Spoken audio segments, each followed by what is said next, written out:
Hello दोस्तों, good afternoon. कैसे हैं आप लोग? उम्मीद करते हैं कि अच्छे होंगे और आपकी तैयारी अच्छे से चल रही होगी। तो चलिए आज हम लोग सीटेट में ईवीएस पेडागोजी का मॉक टेस्ट लगाएंगे। तो चलिए फटाफट शुरू करते हैं मॉक टेस्ट, जो आपका एकदम एग्ज़ाम बेस्ड होगा।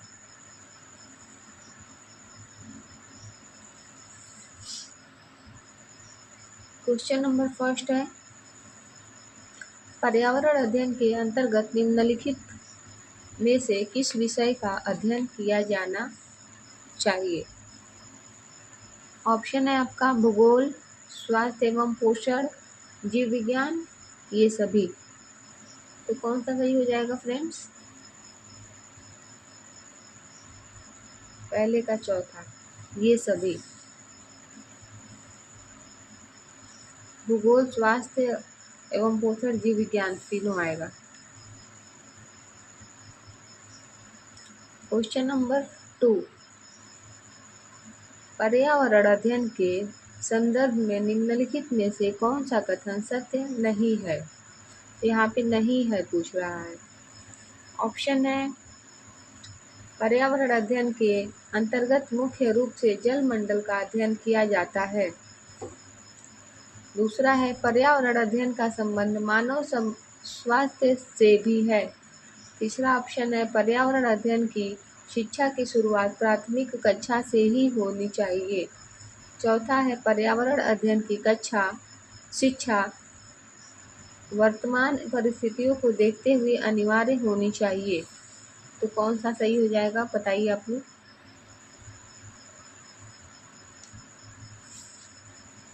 दूसरा का पहला सही हो जाएगा। पर्यावरण अध्ययन के अंतर्गत मुख्य रूप से जल मंडल का अध्ययन किया जाना चाहिए, ये गलत है। यहाँ पे सत्य नहीं है पूछ रहा है, तो ये वाला गलत होगा, बाकी तीनों सही है। क्वेश्चन नंबर 3, पर्यावरण अध्ययन के शिक्षण के संदर्भ में निम्नलिखित में से क्या महत्वपूर्ण है? ऑप्शन पहला है, विषय वस्तु का चयन सामाजिक परिप्रेक्ष्य में होना चाहिए। ऑप्शन 2 है, भिन्न भिन्न विषयों का एकीकरण होना चाहिए। 3 है, पाठ्यक्रम द्वारा छात्रों के सामाजिक, भावनात्मक तथा आध्यात्मिक पक्षों के विकास पर बल दिया जाना चाहिए। चौथा है, उपरोक्त सभी। तो जल्दी से बताइए कौन सा सही हो जाएगा?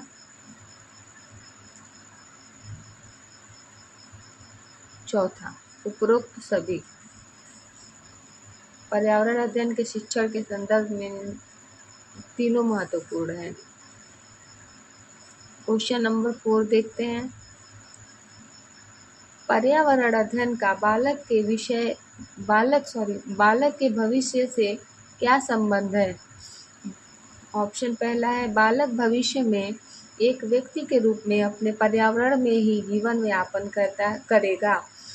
दूसरा है, पर्यावरण के ज्ञान के बाद बालक भविष्य में इसका दोहन अच्छी तरह से कर पाएगा। तीसरा है, बालक भविष्य में इसी क्षेत्र में रोजगार प्राप्त करेगा। चौथा है, बालक के भविष्य से पर्यावरण का कोई संबंध नहीं है। चौथे का कौन सा सही हो जाएगा? पहला, बालक भविष्य में एक व्यक्ति के रूप में अपने पर्यावरण में ही जीवन यापन करेगा। क्वेश्चन नंबर 5, किस आयु वर्ग की बालक पर्यावरण में होने वाली घटनाओं में जिज्ञासा तो अधिक रखता है, लेकिन उसकी अवधारणाओं को समझने में असमर्थ होता है? ऑप्शन है, 5 से 7 वर्ष, 1 से 2 वर्ष, 8 से 14 वर्ष, इनमें से कोई नहीं। क्वेश्चन नंबर 5, जल्दी से बताइए फ्रेंड्स, आगे बढ़े हम लोग। पहला हो जाएगा, 5 से 7 वर्ष का बालक पर्यावरण में होने वाली घटनाओं में जिज्ञासा को अधिक रखता है। चलिए अब हम लोग आ गए क्वेश्चन नंबर 6 पे।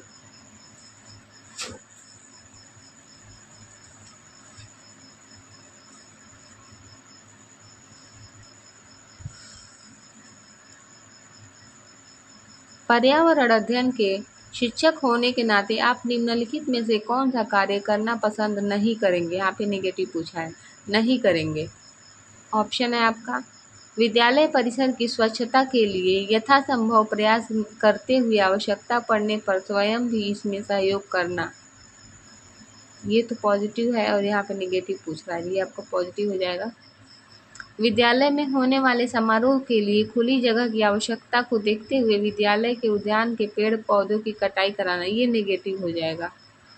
पर्यावरण के जागरूकता के लिए समय समय पर विभिन्न प्रकार के क्रियाकलापों में बच्चों को संलिप्त करना, ये भी पॉजिटिव है।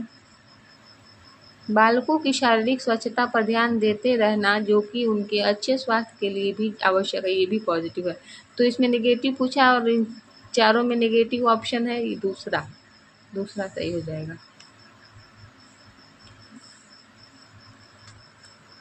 क्वेश्चन नंबर 7, तीसरी कक्षा के बच्चों को पर्यावरण की स्वच्छता से संबंधित शिक्षा प्रदान करने का सबसे अच्छा तरीका क्या हो सकता है? ऑप्शन है आपका स्वच्छता पर एक व्याख्यान देना, स्वच्छता के लाभ की शिक्षा देने वाली एक कहानी सुनाना, बच्चों के शारीरिक एवं उसके परिवेश को स्वच्छ रखते हुए उनमें स्वच्छता संबंधी आदतों का विकास करने संबंधी विभिन्न गतिविधियों में संलिप्त करना, स्वच्छता पर व्याख्यान देने के बाद इसके लाभ की शिक्षा देने वाली एक कहानी सुनाना। क्वेश्चन नंबर 7 का कौन सा सही हो जाएगा? तीसरा पॉजिटिव है, काफी पॉजिटिव आंसर है। क्वेश्चन नंबर 8, निम्नलिखित कथनों पर विचार कीजिए। पर्यावरण मनुष्य के जीवन व उनकी क्रियाओं पर प्रभाव डालता है। दूसरा है पर्यावरण अध्ययन को प्राथमिक स्तर से ही पढ़ाया जाना चाहिए। उपरोक्त में से कौन सा कथन सही है? क्वेश्चन नंबर 8 ए और बी दोनों। पर्यावरण मनुष्य के जीवन व उनकी क्रियाओं पर प्रभाव डालता है, भी सही है। पर्यावरण अध्ययन को प्राथमिक स्तर से ही पढ़ाया जाना चाहिए, भी सही है। ए और बी दोनों सही हो जाएगा।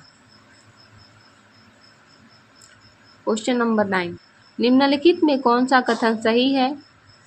ऑप्शन है पर्यावरण अध्ययन के अंतर्गत मुख्य रूप से जैव मंडल को अध्ययन किया जाता है।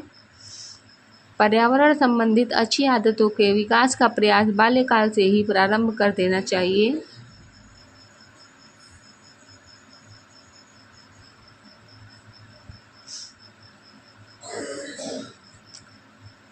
ये दोनों पॉजिटिव लग रहा है, ये दोनों सही है। सी ऑप्शन देख लेते हैं। पर्यावरण समस्याओं की जटिलता के समस्या समाधान के लिए आवश्यक है, ये भी पॉजिटिव है, ये भी सही है। तो ए, बी और सी तीनों सही हो जाएंगे। क्वेश्चन नंबर 10, निम्नलिखित में से कौन वानिकी के संबंधित है? ऑप्शन है आपका वानिकी वनों का प्रबंधन है, वानिकी वनों का संरक्षण है, वानिकी एक वैश्विक क्रिया है। जल्दी से बताइए कौन सा वानिकी से तीनों संबंधित है। ए, बी, सी तीनों सही है।